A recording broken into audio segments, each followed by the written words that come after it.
Mesdames et messieurs, bonjour. Aujourd'hui, nous allons parler du système de direction dans notre véhicule.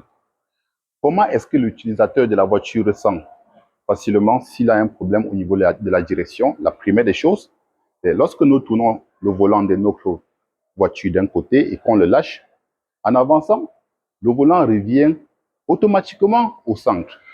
Alors, qu'est-ce qui permet cela? Nous avons trois choses. La première, c'est l'angle de chasse de notre système de suspension, qui est la position de l'amortisseur par rapport à l'angle, à la verticale de la roue. Donc, nous avons une verticale ici, et cette variation, c'est par rapport à la verticale qui forme l'angle de chasse. Nous avons aussi l'angle de carrossage, qui est cette inclinaison. L'inclinaison toujours par rapport au point de contact de notre roue avec le sol, c'est cette inclinaison qui forme le carrossage. Et notre troisième point qu'on vérifie aussi et qu'on règle, c'est le parallélisme qui se gère à ce niveau, qui est la position parallèle de nos deux roues par rapport à l'axe vertical.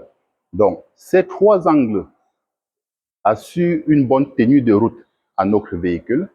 Et les signes d'usure le plus souvent, c'est surtout au niveau de nos pneus. Nous allons voir l'usure anormale des pneus. Alors, souvent, lorsque nous avons nos rotules qui sont défectueux, ça joue sur ce système de direction, nos link kits aussi, nos biellettes de suspension qui influencent cela, même au niveau de nos rotules de direction. Tout cela influence la tenue de route de notre véhicule. Donc, mesdames et messieurs, chaque fois que vous tournez le volant de votre véhicule et vous avancez, elle ne revient pas automatiquement à son point d'origine. Alors, veuillez vérifier ces trois points, c'est-à-dire l'angle de chasse, l'angle de carrossage et le parallélisme. Ciao, à la prochaine.